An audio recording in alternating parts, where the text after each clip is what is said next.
Grabaciones. Muy buenas, Enrique, ¿qué tal? ¿Todo bien? Muy bien, aquí como vemos en estos días con bastante frío y con la lluvia, sobre todo en esta zona de León, Sí. que siempre es bastante climatológicamente del norte. Antes de empezar, explícanos eso, quién eres, a qué te dedicas, un poquito para que la gente te conozca. Pues mira, me llamo Enrique Javier Díez Gutiérrez y soy profesor de la Universidad de León. En concreto, imparto docencia en la Facultad de Educación de la Universidad Pública de León. Y bueno, estoy ahora desarrollando investigaciones sobre renovación pedagógica, sobre memoria histórica, dirijo un proyecto internacional actualmente sobre lo que es el auge del fascismo y cómo combatirlo desde la educación. Y bueno, pues estoy desarrollando también algunos otros del ámbito universitario, de capitalismo académico, etcétera, etcétera. Entonces, mi trayectoria profesional fundamentalmente he estado en la mayoría de los niveles educativos, Ujú. porque provengo sobre todo de la educación de calle. Es decir, yo trabajé mucho tiempo en Madrid Ujú. cuando empecé, y lo primero que empecé es trabajando con los chicos y las chicas en la calle, los que habían sido expulsados de distintos centros educativos.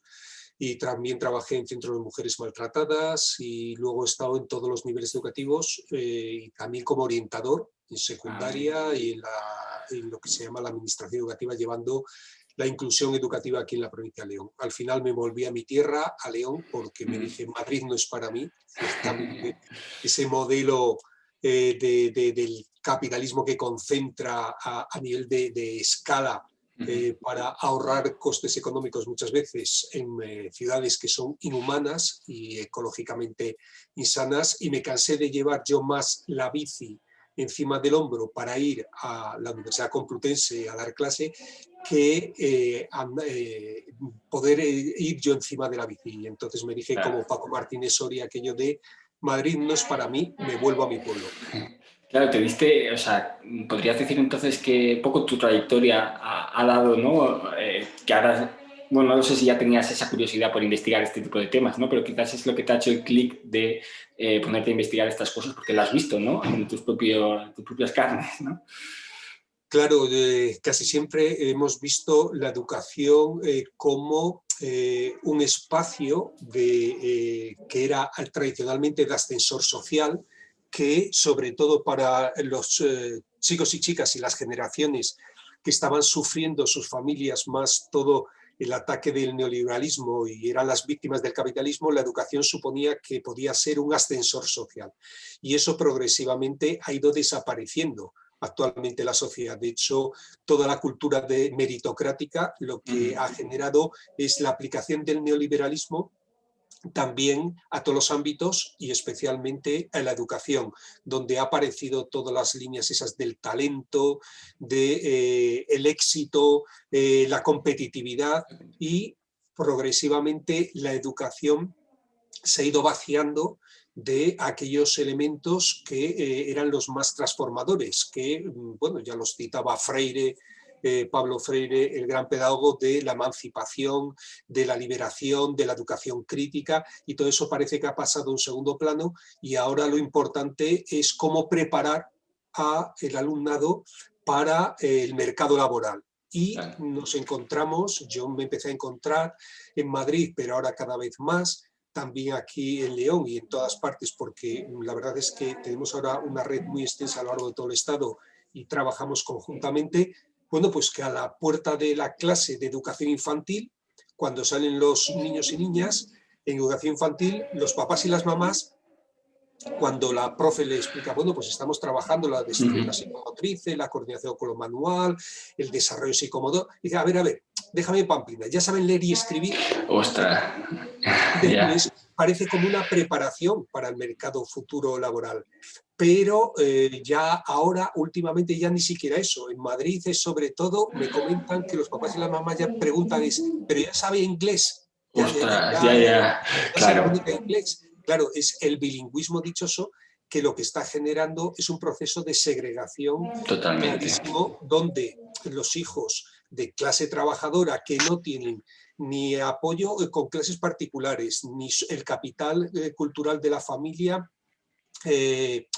tiene un apoyo para que sea el inglés un elemento vehicular en la comunicación, ni que además las expectativas son, a ver, es que te vas a dedicar a ser un ejecutivo de una multinacional que tienes que hablar inglés. Bueno, pues ciertamente esa gente son los que no están en las clases bilingües, mientras que aquellos otros de clases sociales más enriquecidas y que además tienen más apoyo cultural son los que acaban estando en las clases bilingües, con lo cual acaba generándose una segregación Segregación. encubierta cada vez mayor. Este es el gran problema. Claro, y el siguiente paso será ya que en las escuelas infantiles, ¿no? Pregunten, ¿y el niño ya sabe manejar la tablet, no? Sí, también, Y ¿no? cada vez más viene esta línea, por eso de que un capítulo en la educación en venta a lo que se denomina habitualmente ya el negocio edutech. Es Sí, lo decir, leí. cómo las grandes multinacionales, sobre todo lo que llaman las GAFAM, que son, es el acrónimo de Google, Facebook, la G de Google, la F de Facebook, la A de Amazon, bueno, y Microsoft y las grandes Las multinacionales grandes. se han involucrado activamente en definir las líneas futuras de lo que es la educación.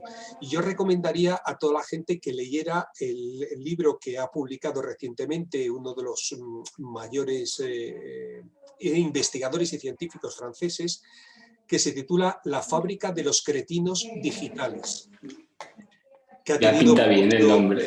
mucha expresión, porque lo que dice es esto, a ver, ¿cómo que no afecta las tablets? ¿Cómo es que no afecta las pantallas a los niños y niñas? Bueno, no es Black Mirror, pero ciertamente tendríamos que repensarnos esta hiperconectividad, como además si esto fuera la solución. Mira, es que las escuelas no son pantallas.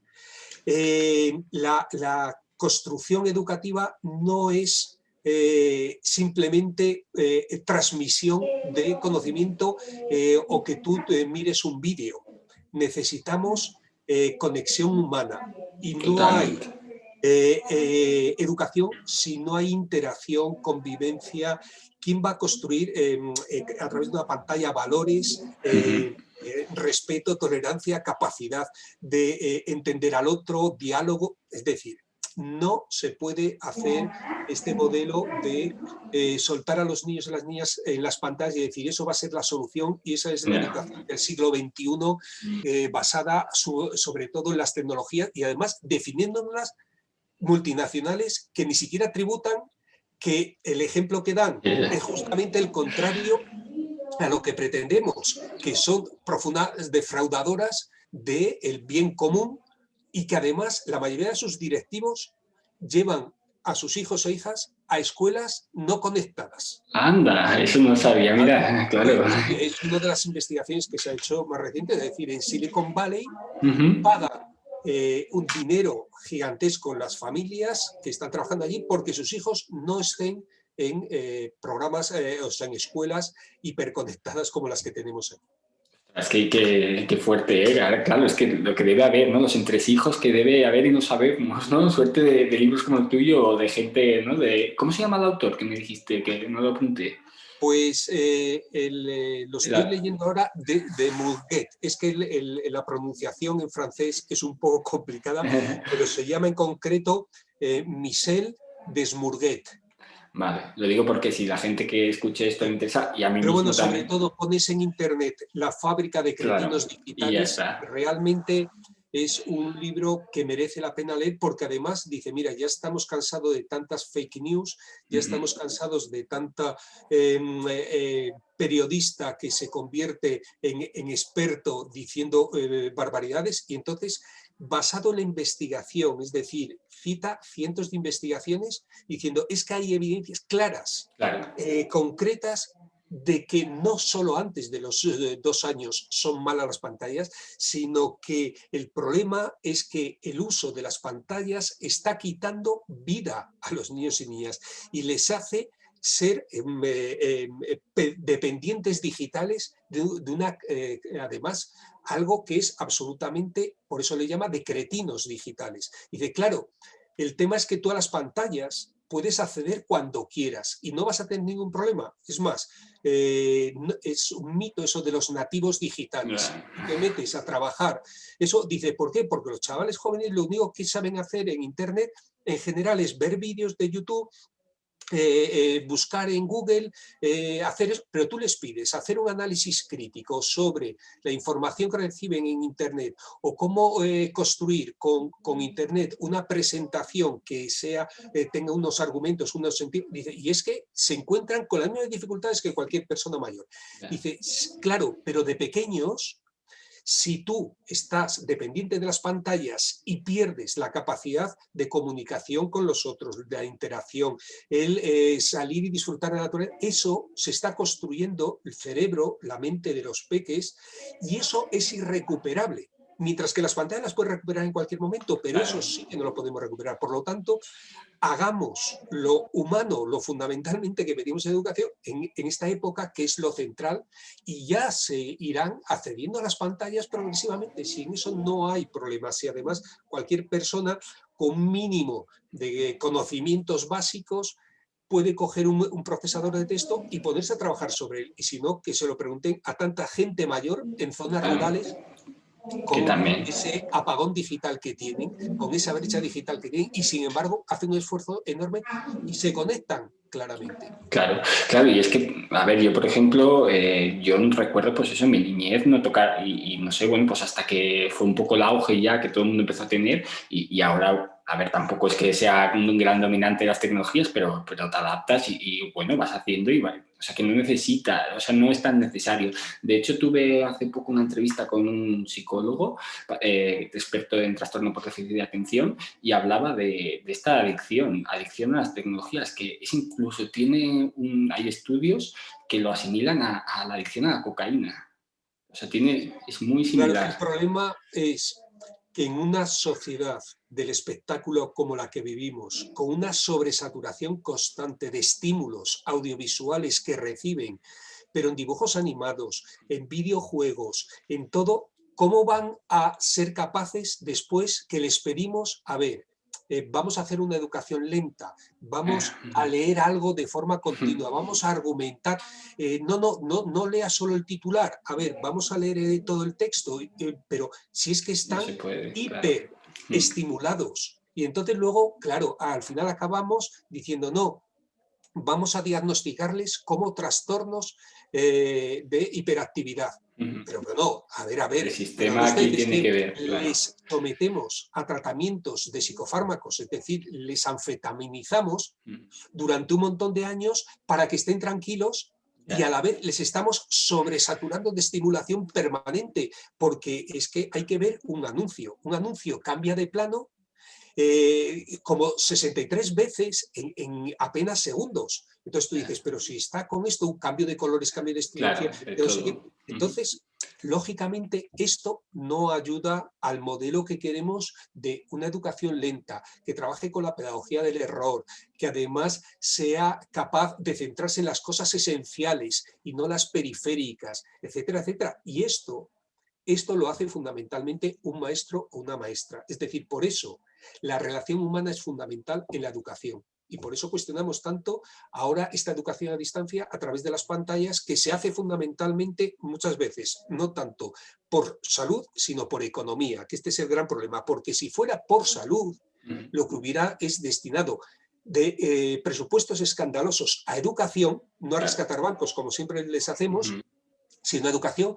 ¿Para qué? Para que hubiera 15 alumnos y alumnas por aula y 2 o 3 profes trabajando conjuntamente. Claro, tendríamos que duplicar la plantilla de profesorado, que es lo esencial. Tendríamos que reducir el número de clases por aula, pero no lo digo solo en infantil ni en primaria, no digo porque las recomendaciones de la propia Comisión Europea para educación infantil son de un profe por cada 6 niños y 6. niñas en los ciclos de 0 a 3. Bueno, lo divide por cada año, pero luego, y hasta 15 en el segundo ciclo. Pero es que en primaria, en secundaria sería lo mismo, pero en la universidad eran grupos, según el Plan Bolonia, de 30 alumnos y alumnas. La gente que estudia en la universidad, sí, en sí. mis clases son 100 y pico, eran Sí, 100 y sí. pico. Eso, claro, y 38 se desdoblaba la clase según el Plan Bolonia, pero no han querido invertir en esto. Y entonces ahora nos dicen, como medidas alternativas de seguridad, entonces la gente que se quede en casa. Entonces media clase lo está viendo por la tele. Sí. Es decir, que yo cuando estoy conectado a un curso, lo hemos comprobado en el MIT, los cursos que hacen de el MIT, que es uno de los grandes, por decirlo así, institutos de investigación internacional, que ahí se matricula miles de gentes, además hacen cursos muy interesantes, muy llamativos, muy breves, que se llaman MOOC. Bueno, pues solo el 3% acaba esos licenciaturas o esos cursos extensos. ¿Por qué? Porque es muy difícil estar pendiente de una pantalla, por muy interactiva que sea, cuando tú no tienes relación humana. Y Claro. entonces acaban muy pocos. ¿A qué gente le vas a pedir, sobre todo en la educación obligatoria, que esté conectado a una pantalla y esté atendiendo a eso cuando le está llegando por WhatsApp un mensaje, cuando tiene la música que le interesa cambiar esto, o le llega por Twitch el último avance en el videojuego? Eso es. Sí, sí, sí, sí. Entonces, dices, es absurdo esto, pero se hace muchas veces por economía y por recorte económico, y no Claro. por razón de salud realmente, ni por planteamiento educativo. Por eso, desde la educación defendemos que si queremos tener una educación que no nos obligue a tener que elegir entre dos derechos fundamentales, como es la salud y la educación, lo que hay es que destinar presupuestos escandalosos a A la educación. educación. Y Presupuestos esto... escandalosos. Claro, esto ahora me cuadra mucho, ¿no? O sea, ligando un poco con lo que decías antes de las tecnologías, que tú en tu libro pone que como que la educación se está transformando más en un bien individual y no en un bien común, ¿no? Digamos que esta inmersión dentro de las tecnologías también hace eso, ¿no? Propicia eso, aparte ya de los intereses, bueno, pues económicos de las empresas. Porque te quería decir, Enrique, todo esto que estamos hablando y de lo que ahora vamos a hablar del bien individual por encima del bien común, ¿es tanto en pública o privada o se centra más en privada? Escuela privada. Fundamentalmente, el gran problema que tenemos, a ver, es que la escuela privada y la escuela privada subvencionada con fondos públicos es el gran mecanismo segregador de este país.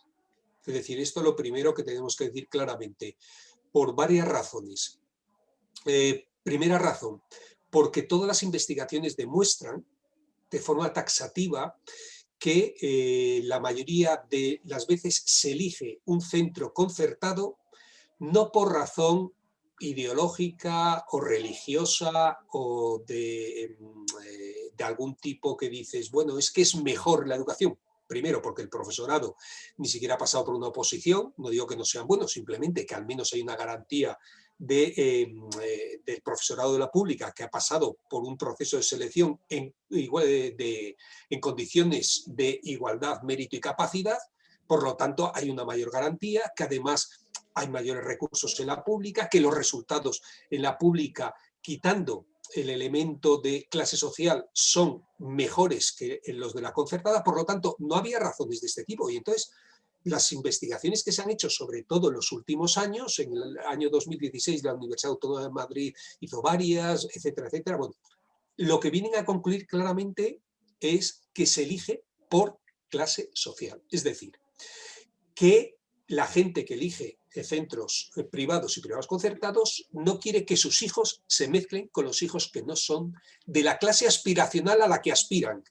No de la que provienen, sino de la clase aspiracional a la que aspiran. Y además ellos a relacionarse pues, con médicos, abogados, gente que consideran de determinada clase social. Bueno, esto lo que nos muestra es que los centros concertados, por lo tanto, generan un sistema de segregación mantenido. Y en esto somos una anomalía en toda Europa. Es decir, en Europa, sobre todo en los países que tienen más éxito académico, entre comillas, académico y social, me refiero modelos nórdicos, modelos eso, que invierten, por cierto, el 7% del Producto Interior Bruto en educación, por eso también tienen ese éxito. ¿En España cuánto es, perdona, Enrique? En torno al 4%. 4%. Claro, decir del 4 al 7% parece que es nada, Es pero poco. es que cada punto del PIB son 10.000 millones de euros. Dice Si pronto. ahora para toda la reconstrucción del COVID en educación han destinado 2.000 millones, que bueno, 1.400 porque 600 iban para la universidad, 1.400, y se han recortado 9.000 millones en los últimos 10 años, y pensemos que la diferencia que nosotros tenemos con países como Suecia, como Finlandia, etcétera, que están cerca del 7%, son 30.000 millones, 30.000 millones, ¿qué podríamos hacer con 30.000 Hombre. millones? Claro, entonces en esta situación es lo que se ve claramente que estos países tampoco tienen escuela concertada. Es decir, que cada niño, cada niña tiene al lado de su cole el mejor cole del mundo, pero es un cole público. No tienen que estar en ese afán individual de elegir aquel en mejores El ventajas mejor, claro. competitivas me den el futuro mercado laboral, que es un poco el modelo este de consumo, de sociedad neoliberal del consumo, donde es como un producto más. Como tú vas a una gran superficie y tienes que elegir este que es de marca o este otro que, ¿qué ventajas me ofrece? No, un momento. Lo que estamos diciendo es que el Estado, que es el representante de la comunidad social, le garantiza a todo niño, toda niña, al margen de su condición social, al margen de su diversidad, de cualquier circunstancia, que va a tener el mejor colegio al lado del mundo. Claro, yo por eso me asombraba cuando llegaba a Suecia, la primera vez que llegué, bueno, luego mandaba a mi alumnado, y mis alumnas me decían, oye, es que allí no hay vallas en los coles. Decían que es que allí los chicos no se escapan del cole, son tan buenos que no se, ¿no? Y fíjate qué concepción tenían incluso, que es sorprendente, no tiene nada que ver, tiene que ver con el modelo de ciudad, es decir, son modelos de ciudad segura, pensada desde los niños, donde los niños y niñas van andando a clase en grupos, no necesitan ni siquiera adultos. ¿Por qué? Porque no es una ciudad pensada para los coches. En Madrid no puede ir un niño y una niña andando al cole porque es una ciudad de coches, de contaminación, de agresión, no solo visual, sino automovilística, etcétera. Bueno, pues fíjate, yo la primera vez que llegué a Suecia y bueno, pues estaba con las autoridades y entonces me llevaron a ver pues algunos coles y tal. Y el primer cole que entré a una clase de niños y niñas de 12 años. Y según abrieron la puerta yo me quedé pasmado. Claro, ¿por qué me quedé pasmado? Pues porque en el aula había 12 niños y niñas. Dije, ¿pero esto qué es? ¿Que es un aula especial? Y dice, no, aquí son todos... Pero lo más sorprendente es que en ese aula había 3 profes. 2 profes y una que era ayudante, un auxiliar, es decir, porque tiene distintos tipos de contratos. Es decir, 3 adultos trabajando con 12 niños y niñas. Ostras, qué lujo. Esto sí que es operación triunfo. Con este modelo yo te llevo a los niños y niñas a donde quieras. Y claro que no habría educación de calle, porque no se echa a los niños y a las niñas a la calle. ¿Por qué? Porque allí, en el momento que cualquier niño o niña presenta cualquier problema de aprendizaje, dificultad, se previene, porque hay profesorado, hay recursos, hay medios, claro, pero eso solo lo puede hacer desde lo público. Por eso, claro, el primer principio que se plantea es que en la educación pública debe ser la que garantice este derecho a la educación y que la concertada es una anomalía que surgió en un momento dado histórico porque la escuela pública en los años 80 no podía llegar a todo el Estado porque estábamos en esa época que no había ni siquiera construcciones físicas de centros, ¿vale? En su momento, pero claro, ahí se consagró por parte de Felipe González y ya lo estableció como doble vía. Y además doble vía en competencia. Y esto es absurdo, porque además es que la Constitución lo que dice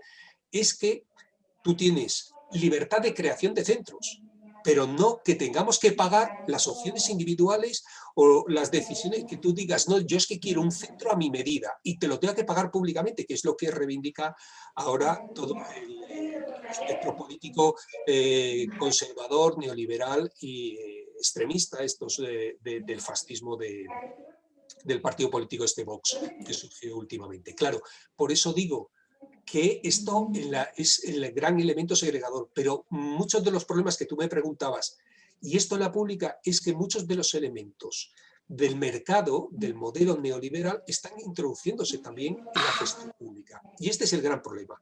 Por eso te decía, un ejemplo que puse antes, el elemento de bilingüismo es un elemento Sí, de segregación dentro también de la pública, se está potenciando. Pero no solo eso, el modelo de gestión, por ejemplo, de los centros, muchos ya, yo no conozco ya prácticamente que no ponga a la puerta centro bilingüe. sí, o O sí, trilingüe ya. centro, claro, plurilingüe. Centro de excelencia, bachillerato internacional, es decir, están compitiendo unos con otros. Yo decía, pero si la educación era cooperación, era trabajo Ay, conjunto, es verdad, era ¿eh? compartir. Dice, y ahora resulta que están esos. No, pero es que sobre todo ahora los directores ya no se nombran como antes, se elegía por la comunidad educativa, eh, y eran representantes de la comunidad educativa, que defendían la comunidad educativa delante de la administración. No, no, ahora son nombrados por la administración educativa prácticamente como correas de transmisión de las órdenes jerárquicas como una empresa. Es decir, y entonces son la administración educativa, que además las administraciones en cada provincia, es decir, los responsables de educación en cada provincia, son del color político de los gobernantes. Es decir, de hecho, muchos tienen carné del partido, los directores provinciales. Y esos son quienes al final acaban poniendo a los directores y directoras, claro, que son afines y son eso. Y entonces ya parece esto como un modelo casi empresarial. Y dices, a ver, pero es que esta no era la finalidad. Justamente el modelo de educación, ¿por qué? Porque además se mete una presión enorme con estos miles de estándares de evaluación y de aprendizaje, y además cada vez se examina más a los chavales y están acabando por matar el deseo de aprender, convirtiéndolo en afán de aprobar continuamente, es decir, dedicados al examen. Antes era segundo bachillerato, la gente que llegó al segundo bachillerato decía, a ver, déjate tonterías, que aquí hay que preparar la selectividad, la EBAU. Ahora, pues esto está pasando ahora en cuarto de la ESO, final, que tienen que presentarse a un examen, en sexto de primaria, en segundo, etcétera, etcétera. Sí. Entonces, está bajando hacia abajo, cada vez hay más presión hacia abajo, y entonces los chavales cada vez se les controla como forma de chantaje permanente con el examen, con la presión. Es decir, es como si fuera la educación, la estuviéramos convirtiendo en un vía crucis de sufrimiento, de sacrificio, y tú dices, bueno, pero si esto era un viaje apasionante hacia el aprendizaje. Claro, pero cuando te meten esos inmensos estándares de evaluación, miles de contenidos que no da tiempo a dar, lo estamos viendo ahora, acaba de salir una entrevista que me hacían hoy en el diario.es, Olga Francisco, una periodista, sobre la memoria histórica. Y decían, claro, es que nunca se llega a la parte de la represión del franquismo, de la lucha antifranquista en historia. ¿Por qué? Uy, Porque eso siempre se estamos salta, sí. recordando desde la prehistoria. Entonces, yo preguntaba a los alumnos, oye, ¿en tu clase lo dieron? Bueno, es que no se llegaba, es que no daba tiempo. Otros, Ah, claro. es que se tocaba de puntillas, no sea Sí. que fuera, que había de los dos bandos en el pueblo, no sea que se fueran, y dices, pero ¿cómo vas a equiparar a las víctimas con los victimarios? Bueno, entonces, este modelo de sobresaturación de contenidos, que es que los chavales al final, tú lo ves, que acaban quemando los apuntes que Sí, sí, tienen sí, sí. después de los Sí. exámenes. Es verdad, Entonces, sí. dices, algo estamos haciendo mal. Claro. Algo estamos haciendo mal. Si un niño o una niña a los 4 años pregunta por todo, quiere saber de todo, ¿por qué la luna es redonda? ¿Por qué el sol sale por ahí? Le dices, chaval, a Claro. ver, déjame descansar un poco, que vea el partido de fútbol tranquilo. A ver, ya no sé por qué la luna es redonda, ya no sabes qué contestar. Es decir, quieres saber, tiene una curiosidad enorme a los 4 años. Sí, Y a los 14 años no quieren saber nada de lo que claro. les contamos en la escuela. Algo estamos haciendo mal como sistema educativo. No digo para nada del profesorado, porque yo creo que el profesorado es Uf, genial. Además, sí. hace unas inventivas y todos recordamos a profes y profas que marcaron nuestra vida. Yo Y hice mi tanto. primera carrera de filosofía por mi profe de filosofía, Emilio Geijo, de aquí de León, en el instituto, y luego volví precisamente como orientadora a ese instituto, porque en las oposiciones quedé el primero y entonces podía elegir el centro y era el centro así más grande de León y más cercano a mi casa, pero sobre todo porque había sido alumno de él y volví luego como compañero y era muy simpático y le decía, Emilio, es que yo te recuerdo paseando por clase, mesándote la barba, yo creo que me dejé la barba también desde los 15 años por él, besándote la barba y preguntándote, haciéndote preguntas y además, claro, nos explicabas Aristóteles y nos convencías, pero luego llegaba resulta que Descartes, que decía y cuestionaba, y también Claro. decíamos, y todo el mundo, y yo creo Sí. que esa experiencia la tenemos, profes y profas increíbles, geniales. Yo recuerdo todavía octavo de GB, que ya en esa época no habías nacido ni siquiera tú, que GB es ya de hace un montón, Mucho que yo tiempo. tengo 58, quiero decir Bueno. que ya tengo una trayectoria larga. Bueno, pues en EGB, en octavo de GB, yo todavía recuerdo a la profe de Ciencias Naturales, que yo tenía en esa época 15 años. Es verdad que yo estaba jugando a las canicas y mis compañeras de 15, 16 ya miraban a los chicos de 18, porque la evolución de los chicos y las chicas es muy diferente y nosotros Hombre. estábamos todavía en la inopia. Pero claro, la profe de Ciencias Naturales, que sabía lo que era la adolescencia, ¿cómo planteó la asignatura? Llegó y dijo a clase, esta clase no se va a llamar de Ciencias Naturales este año, se va a llamar Aprender a ligar. Ya Yo que está, era clac. Yo que era Claro. de los que estaba en la parte de atrás de clase, de los que estaba con guerras de cerbatanas todo el día, o haciendo lo de los barquitos, jugando los barquitos, es decir, Sí, eso. sí. Yo recuerdo que me quedé con el bolígrafo, que debía estar en una de esas, me quedé con el bolígrafo así, en la mano, lo posé y me quedé con la boca abierta Ya y está. estuve todo el curso con la boca abierta. Claro que hablamos del aparato genital masculino, femenino, de las gónadas, de un montón de cosas de ciencias naturales, pero en Claro, torno a cambias, eso ¿eh? hablamos desde aquello que nos interesaba, desde aquello que era lo que nos estábamos preguntando, trabajamos las asignaturas, porque no solo era ella, es que se unió con la profe de lengua, con el de educación física, con 3 o 4 Qué profes, bien. no con todo el mundo, pero con eso. Y yo recuerdo de la profe de lengua que nos decía, a ver, chavales, que para ligar no se trata de tirar de la coleta a la de adelante, que era lo que hacíamos a veces, o incordiarla, o no sé qué, Vale. que era llamar la atención. Decía, a ver, para ligar lo que tienes que saber es expresar tu afecto, tu cariño, lo que te gusta de la otra persona. Y yo todavía tengo memorizadas poesías de Mario Benedetti, con las que nos introdujo, cada uno cogía diversos poetas y los hacíamos tratando de decir lo que queríamos decir, utilizando sus palabras y hacíamos y reconstruíamos la poesía, pero nos aprendíamos. Y claro que la memoria, ahí cuando es algo apasionante y que te liga y que te vincula, Eso es. claro que la manejábamos. Es que eso es, Y todavía lo Enrique. recuerdo. Es la clave de la educación, o sea, que al final sea funcional para los chavales. O sea, si después ellos no ven la practicidad en su día a día, pues no tiene sentido, ¿no? Entonces, claro, eso te hizo despertar. Qué interesante, la verdad. Y sí que es verdad, yo también recuerdo eso, pues profesores que despiertan tu curiosidad y es una cosa que se te queda grabado para siempre.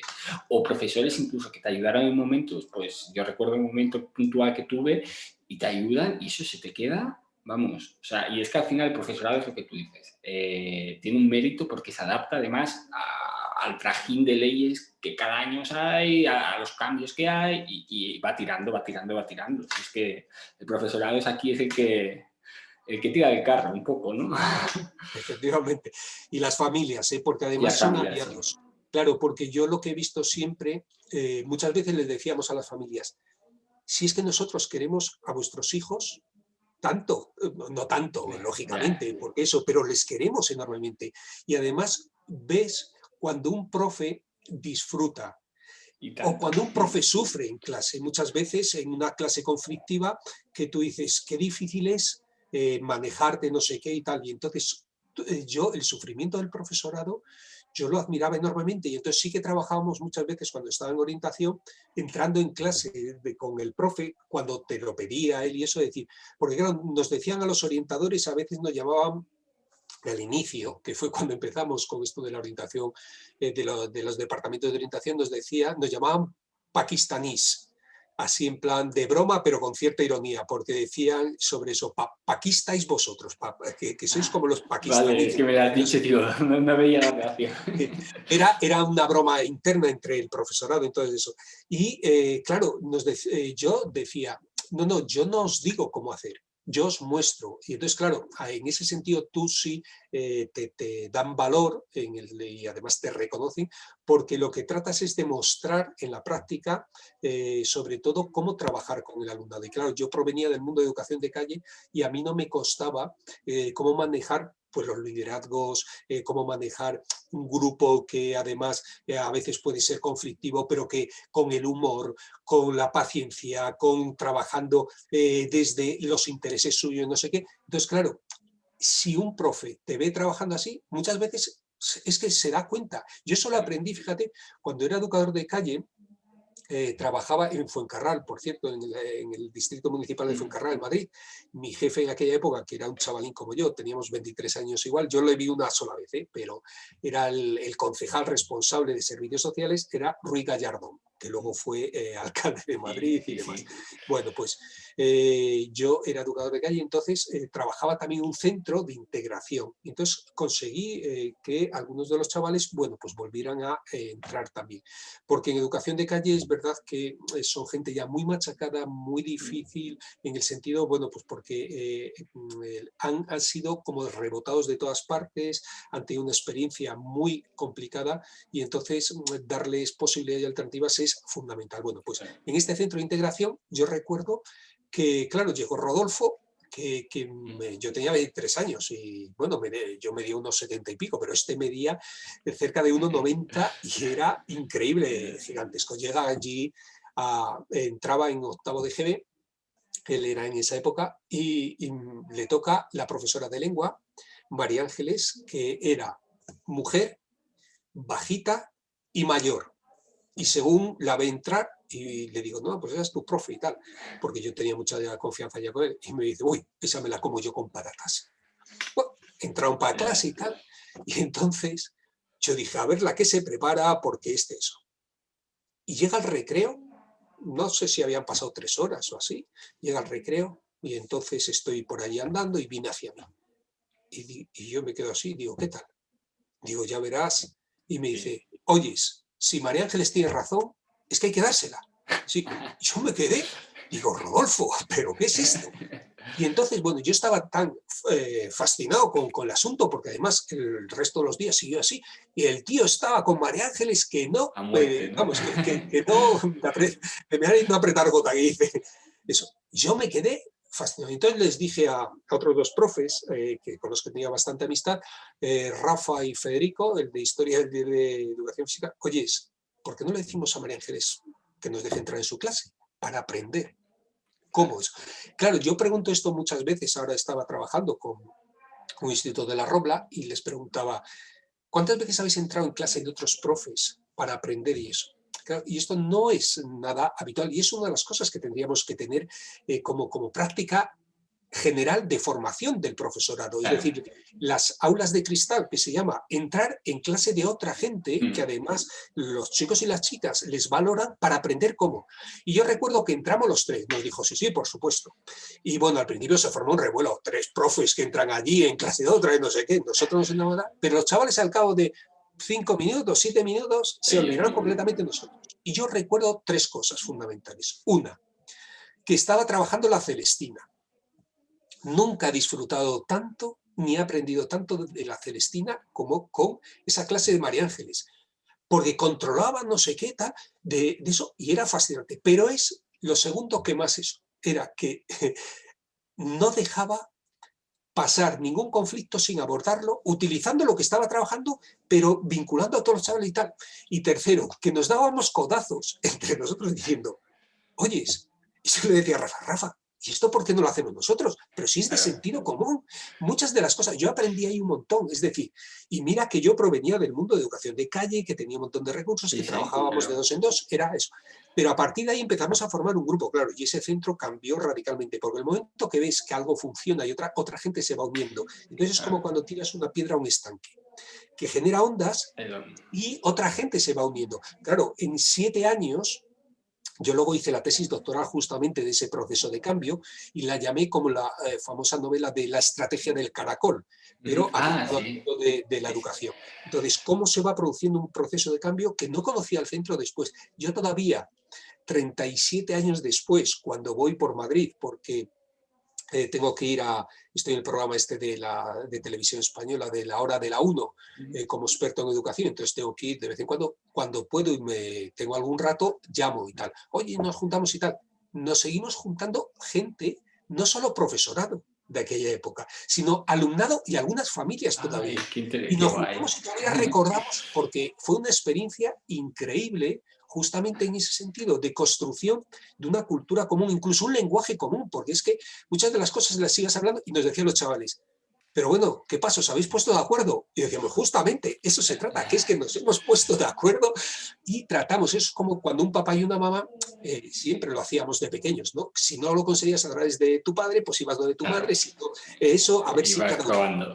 Y cuando se ponían de acuerdo, eso es lo que siempre decimos, en educación funciona, cuando trabajamos en común, con un proyecto compartido, etcétera. Y eso fue lo que fuimos construyendo. Entonces, es una de las experiencias interesantes de cómo aprendimos como profesionales también a mejorar nuestra práctica educativa con la práctica profesional de otros profes. Y en general, el profesorado tenemos un miedo muy fuerte a que otros entren en nuestra aula, no sea que nos juzguen. Bueno, pues eso Sí, es de las cosas que tenemos que aprender a superar y tenemos que empezar a manejar como forma de formación permanente de todos los profes en los centros educativos, porque sé que es un tópico, igual que decir que para educar a un miembro de la tribu necesitas a toda la tribu, también es un tópico de decir que el nivel de un sistema educativo es el nivel de su profesorado. Pero en parte es cierto, en cierta medida, que depende muchísimo del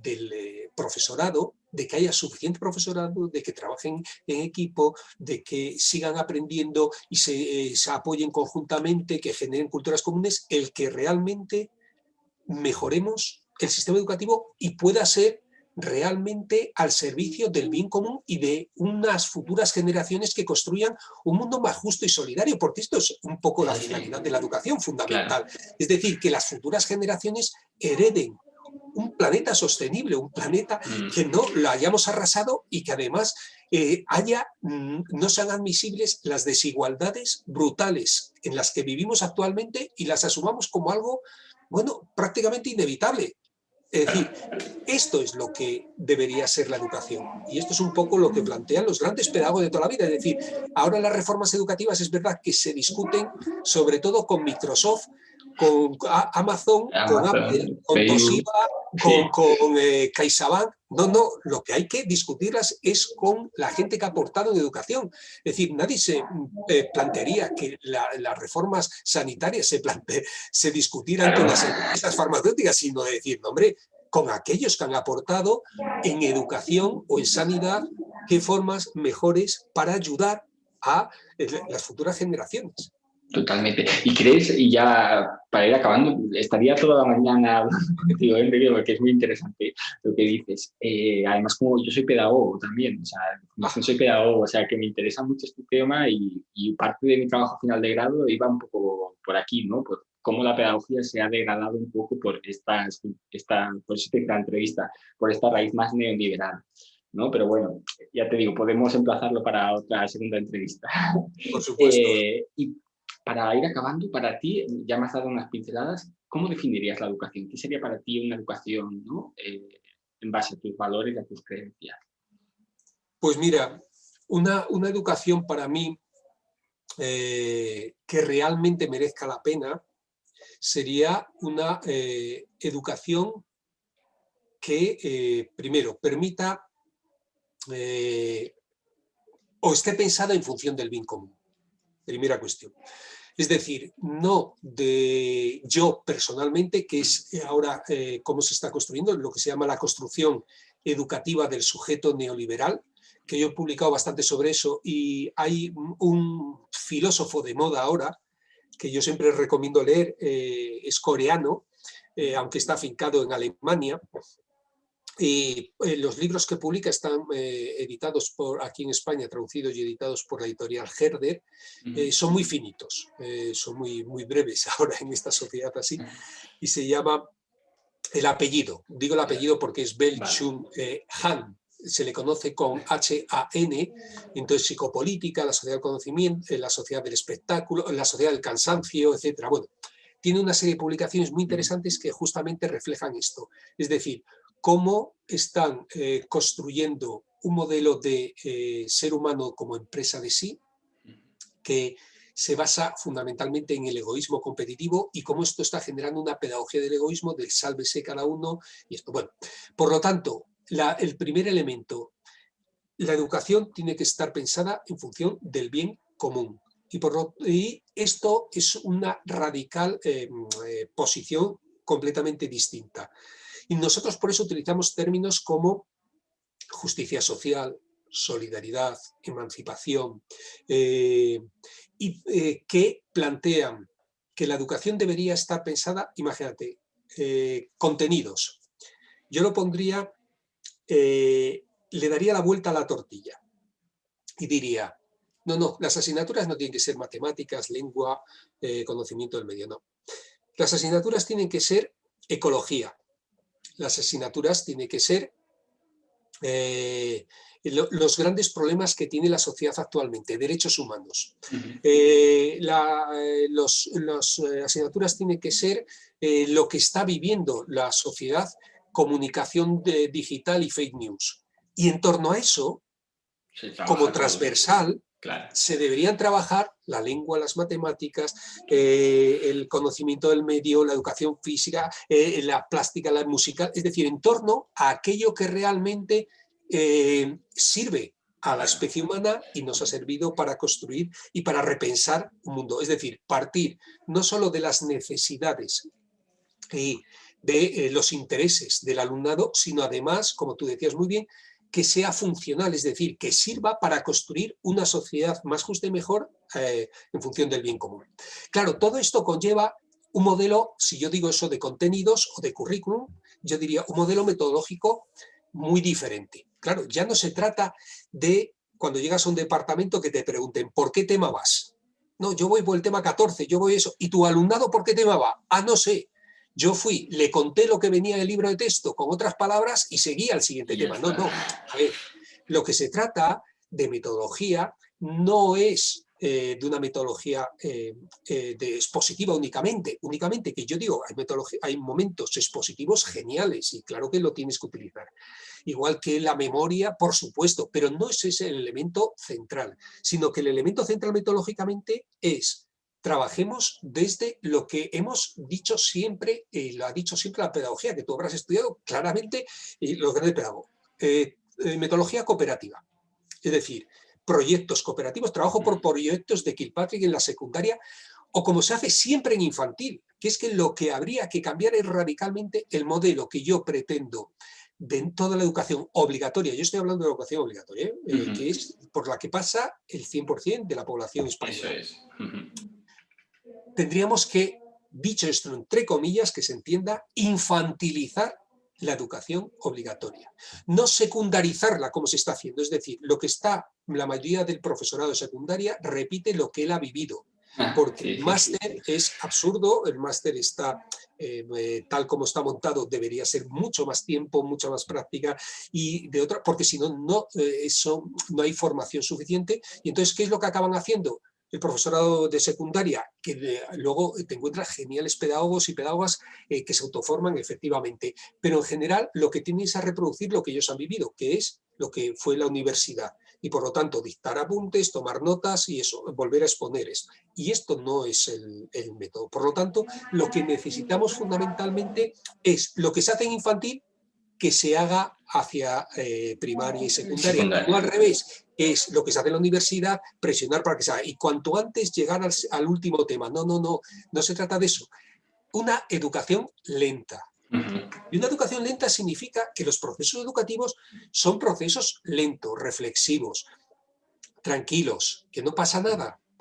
Una pedagogía del error, es decir, trabajar con el error como un elemento fundamental. Es que así trabaja la ciencia. La ciencia, si ha avanzado, es porque efectivamente, cuando esto es de Popper, de Kuhn, de todos los filósofos de la ciencia, es decir, los errores nos han permitido decir, por ahí no, hay que ir por este otro lado. Es decir, es lo que ha permitido el avance de la ciencia. Por lo mismo en esto, no puedes devolver un examen con todo en rojo, que no, llegaba rojo y diciendo, bueno, es inútil, y además, porque acabas proyectándolo, y son profecías que se autocumplen.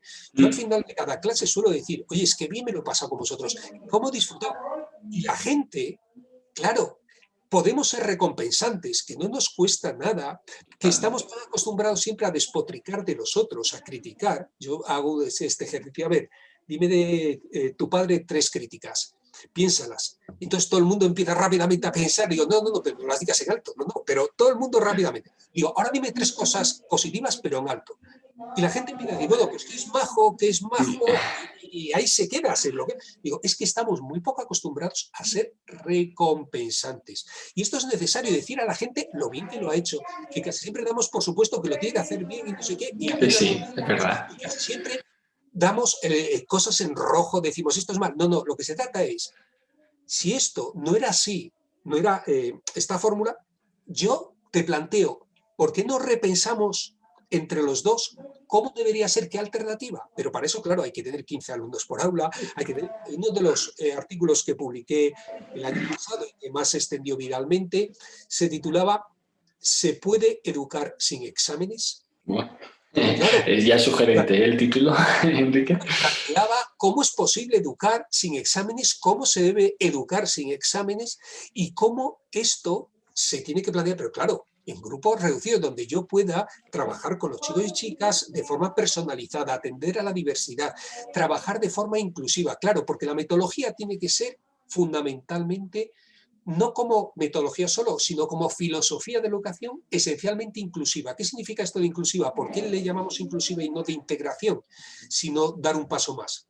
Porque significa cómo pensar la escuela, cómo pensar el sistema educativo desde aquellos que más diferencia presenta, que más lo necesitan. Es decir, cuando se hizo los pasos de cebra, el rebaje que se ponía en los pasos de cebra al pasar los semáforos, no se hizo solo un rebaje para que pasara la silla de ruedas. Se hizo pensando desde aquellos que tenían silla de ruedas, se rebajó todo el paso de cebras y sirve a todo el mundo, Claro, tanto a los que no lo necesitan como a los que sí lo sí, necesitan, sí. pero les viene bien a los que no lo necesitan, sobre todo cuando ya tenemos cierta edad, porque esa bajada en nuestra columna nos repercute, sobre todo si tienes una hernia discal. Si vas con un carro de compras y vas al supermercado, Claro, también eso. te viene bien. Es decir, está pensado igual que ha pensado, si lo pueden pensar las empresas como Thyssen-Boetissen, que cogen los ascensores ahora y baja los mandos para que la gente que va en silla de ruedas también pueda Fuera. teclear para subir, porque si no estaban altísimos, para que los peques también puedan acceder, o te pone sonido y dice, está usted en la segunda planta, sube a la tercera, ¿para qué? Para que la gente Gente. que tiene diversidad funcional también pueda acceder. Es decir, si lo puede hacer una empresa, ¿cómo no lo vamos a poder hacer nosotros? ¿Cómo podemos reconvertir todos los centros desde quien más lo necesita, que dé respuesta a todo el alumnado? No se trata de sacar a unos chicos o hacer cosas diferentes, sino cómo hacer esto. Y esta forma que yo te estoy planteando es desde la pedagogía del error, desde una educación lenta, una educación para el decrecimiento, una educación sostenible. Es decir, son modelos trabajo cooperativo, pero no es que yo invente nada, es que está dicho desde hace tanto tiempo Claro, introducir la prensa dentro del aula, las técnicas Freinet, eso. Y esto que hacen habitualmente, romper el monopolio de los libros de texto escolares, generar trabajo, o sea, materiales didácticos conjuntos. Esto lo hacen infantil desde siempre. Yo por eso, una entrevista que también tuvo mucho difusión, que decía, a quien más habría que pagar en el sistema educativo es a las maestras de educación ay, infantil. pues me suena esto, ¿eh? A lo mejor era tuyo, lo leí, me sonaba. Sí, Bueno, y se sí, hizo viral justamente por eso, porque plantea, no es a los profes de universidad, sino es a las maestras, que fundamentalmente digo maestras porque son sí, sí, mayoritariamente sí.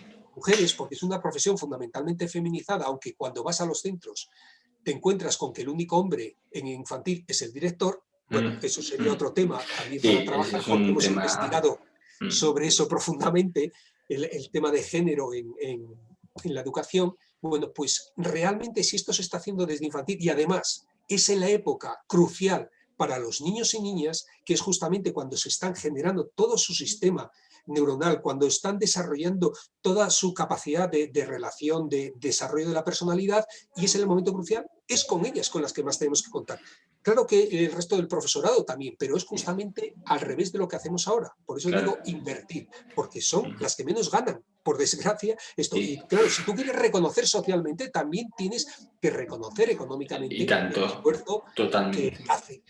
Bueno, pues en ese sentido, digo, metodológicamente las grandes, pero luego evaluativamente lo mismo. De Evaluación. verdad, que no Sí. podemos seguir con los exámenes y la repetición como panacea. Dar más de lo mismo a los niños y niñas otro año más, no sirve de nada. Es que lo dice incluso los organismos económicos, ya no los educativos, la OCDE lo repite. Andreas Schleyer, el director del programa PISA, que es un programa fundamentalmente de medida económica de los resultados académicos, desde directrices económicas, lo establecen también. Es como si tú vas al médico o la médica y dice, tengo una migraña fuertísima, tómese estas pastillas. Y las estás tomando durante un año, no te ha resuelto nada y vuelves a la y dice, no, pues eso es que no es suficiente, tómese otro año más. Pero si no ha funcionado, tendremos que hacer algo. Por eso decía que en Finlandia y Suecia lo que hacen es que no dejan a nadie atrás, que en el momento que empieza a plantear cualquier problema, dificultad, lo que hacen es dar apoyo. Es decir, apoyar por el propio alumnado, los compañeros y compañeras, pero por el profesorado, por especialistas, etc. Entonces, no dejar a nadie atrás.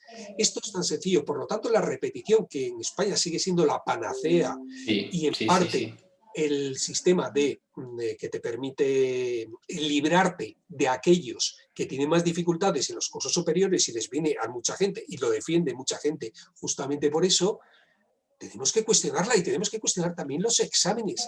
De verdad que tiene que ser un vía crucis, porque los exámenes al final lo que sirven fundamentalmente es para medir a aquellos que están ya en el sistema disciplinario académico, que van bien, si han llegado, pero al resto de gente prácticamente es que no les sirve para nada más que para ese día motivarles en todo caso un poquillo para volver a revisar algo que no les vincula, ni les motiva, ni les apasiona para nada. Entonces, hagámonos seriamente preguntas con la evaluación, con el currículum, con el modelo del sistema educativo, con la metodología. Todos estos planteamientos son de sobra conocidos. Los movimientos de renovación pedagógica, ahora tengo una reunión inmediatamente de investigación sobre el tema de renovación pedagógica y en la Junta de Facultad lo estamos planteando. Ciertamente esto no es nada nuevo, no está todo inventado, pero apliquémoslo y apliquémoslo un poco con sentido común y sentido pedagógico. Claro. Bueno, pues Enrique, no te entretengo más, pero para otra quedamos pendientes para que me digas cómo llevarlo a cabo, que este también es otro tema, ¿no? Porque a veces, o sea, yo, como que las dificultades que te encuentras, a veces los discursos de algunos profesionales, vale, sí, está muy bien, pero luego, ¿ahora qué hago? ¿No? O sea, no, estoy un poco atado, ¿no? Por el sistema o por lo que dices antes del PIB, que no hay recursos, bueno, pero lo emplazamos para otra entrevista, así no te molesto más. Bueno, pues un placer, Enrique, la verdad. Me ha encantado hablar contigo. Ya te digo, me quedaría hablando contigo un buen rato más, pero bueno. Y me alegro que seamos colegas en pedagogía, que yo también. Fue la segunda carrera que hice porque dije, filosofía es así como muy más etérea y quería aterrizar en cosas y por eso en la siguiente entrevista ya hablamos entonces. Perfecto, pues mira, yo al revés, ahora me apetecería estudiar filosofía, lo tengo siempre en mente, o sea que mira, nos hemos cruzado. Sí, son complementarios. Bueno, totalmente. Enrique, muchísimas gracias por todo. Bueno, adiós, que vaya muy bien.